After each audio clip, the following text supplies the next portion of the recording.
नमस्कार, विदेश की खबरों में आपका स्वागत है। मैं हूं आपके साथ अंकिता और आइए अब खबरें देखते हैं विस्तार से।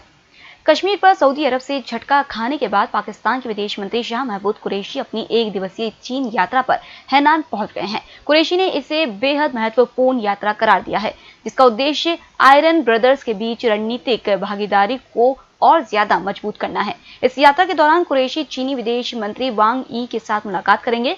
हैनान वही जगह है जहां पर चीन ने सबमरीन का विशाल बेस बना रखा है। कुरैशी ने कहा, इस यात्रा का मकसद पाकिस्तान के राजनीतिक और लक्ष्य को दिखाना है। हिंदुस्तान टाइम्स की रिपोर्ट के मुताबिक पाकिस्तानी विदेश मंत्री सैन्य सहयोग समेत 3 सूत्रीय योजना को लेकर चीन पहुंचे हैं। इससे पहले पीपल्स लिबरेशन आर्मी ने पिछले साल अगस्त महीने में पाकिस्तान की सेना के साथ रक्षा सहयोग और क्षमता निर्माण संबंधी समझौता किया था।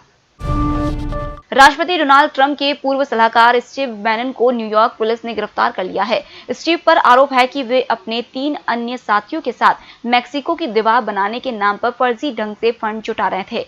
उन्होंने इसके लिए वी बिल्ड वॉल नाम से एक ऑनलाइन योजना भी शुरू की थी। स्टीव के खिलाफ आरोपों को एक सील बंद लिफाफे में मैनहट्टन संघीय कोर्ट के समक्ष पेश किया गया है। स्टीव पर आरोप लगाया गया कि ऑनलाइन योजना से उन्होंने 2 करोड़ अमेरिकी डॉलर जुटाए हैं।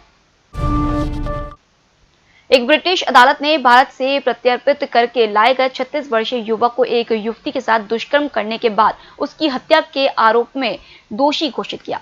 मूल रूप से भारतीय राज्य उत्तर प्रदेश के मेरठ शहर निवासी अमन व्यास को क्राइडॉन क्राउन कोर्ट ने इस गुनाह के लिए न्यूनतम 37 साल कैद की सजा सुनाई है। हालांकि कोर्ट ने कहा कि भारत और इंग्लैंड में हिरासत में काटे गए समय को कम करने के बाद अमन को 34 साल 312 दिन के लिए जेल में रहना होगा।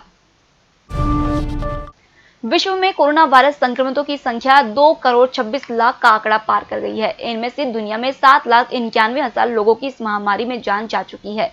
इस बीच अमेरिका और ब्राजील अब भी बीमारी के सबसे बड़े गढ़ बने हुए हैं।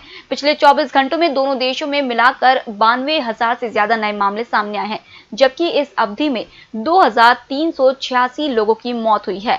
अमेरिका में पिछले 24 घंटे में जहां 43,000 से ज्यादा नए मामले दर्ज किए गए हैं, वहीं ब्राजील में यह आंकड़ा 49,000 को पार कर गया है, जबकि एक दिन के भीतर अमेरिका में 1,216 मौतें हुई हैं और ब्राजील में 1,170 लोगों की जान गई है।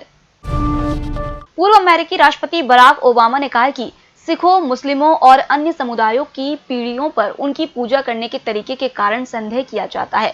उन्होंने अमेरिकियों से राष्ट्रपति और सत्ता में बने रहने वालों को सत्ता से हटाने के लिए लोगों से वोट देने का आग्रह किया। राष्ट्रपति डोनाल्ड ट्रंप पर तीखे हमले करते हुए ओबामा ने कहा कि अमेरिकी जनता को उसे और उसके प्रशासन को सत्ता से दूर कर देना चाहिए। जनता को लोकतंत्र से दूर नहीं करना चाहिए। भारतीय संस्कृति से प्रभावित होकर विदेशी जोड़ा उत्तराखंड पहुंचा। यहां दोनों हिंदू रीति रिवाज से एक दूजे संग 7 फेरे लेकर 7 जन्मों के बंधन में बंध गए। उन्होंने मंदिर में शादी की। अमेरिका के सीगल और स्पेन की मैरी ने रुद्रप्रयाग के गीता कुटीर मंदिर में भारतीय रीति रिवाज के साथ शादी की। उन्होंने कहा कि भारतीय परंपरा विश्व में सर्वश्रेष्ठ है, जो बंधनों को मजबूत करने का संदेश देती है। रुद्रप्रयाग गौरीकुंड पर स्थित बांसवाड़ा में गीता कुटीर मंदिर में गांव के पंडित जी ने हिंदू परंपरा अनुसार सीगल और मेरी का विवाह कराया। सुबह गणेश पूजन के साथ हल्दी हाथ की रस्म निभाई गई। मंगल स्नान के बाद 7 फेरे लिए गए। अमेरिका में राष्ट्रपति चुनाव में अब सिर्फ 73 दिन बचे हैं। कोरोना संक्रमण के चलते जहां डाक से वोटिंग की तैयारी हो रही है, वहीं हार के खतरे के मद्देनजर राष्ट्रपति डोनाल्ड ट्रंप की पोस्टल वोटिंग को रोकने की चाल अब पूरी तरह फेल होती दिख रही है। ट्रंप पर आरोप लग रहा है कि वो पोस्टल सर्विस को कमजोर कर रहे हैं ताकि विरोधी उनके खिलाफ वोट न डाल सके। ट्रंप पहले भी कई बार कह चुके हैं कि अगर डाक द्वारा वोटिंग हुई तो फर्जी वोट पड़ सकते हैं। दरअसल ट्रंप द्वारा नियुक्त यूएस पोस्टल सर्विस के पोस्ट मास्टर जनरल लुइस डिजॉय ने मंगलवार को वे सभी बदलाव रद्द कर दिए जो वे लागू करने वाले थे। अमेरिका में डेमोक्रेटिक पार्टी ने भारतीय मूल की सीनेटर कमला हैरिस को उपराष्ट्रपति पद का आधिकारिक उम्मीदवार घोषित कर दिया है। इसके साथ ही हैरिस अमेरिका में उपराष्ट्रपति पद की उम्मीदवारी हासिल करने वाली पहली अश्वेत और दक्षिण एशियाई मूल की महिला बन गई हैं। उम्मीदवारी स्वीकार करने के बाद हैरिस ने पार्टी के डिजिटल कन्वेंशन में कहा कि मैं भारत और जमैका से अमेरिका आए लोगों की बेटी हूँ। मेरी माँ 19 वर्ष की उम्र में कैंसर का इलाज खोजने का सपना लेकर भारत से अमेरिका आई थी। कैलिफोर्निया यूनिवर्सिटी में उनकी मुलाकात मेरे पिता से हुई, जो अर्थशास्त्र की पढ़ाई करने जमैका से आए थे। रूस की राजनीति के अहम किरदारों में शुमार और राष्ट्रपति व्लादिमीर पुतिन के कट्टर आलोचक रहे विपक्षी नेता अलेक्सी नवाल्नी की हालत नाजुक है।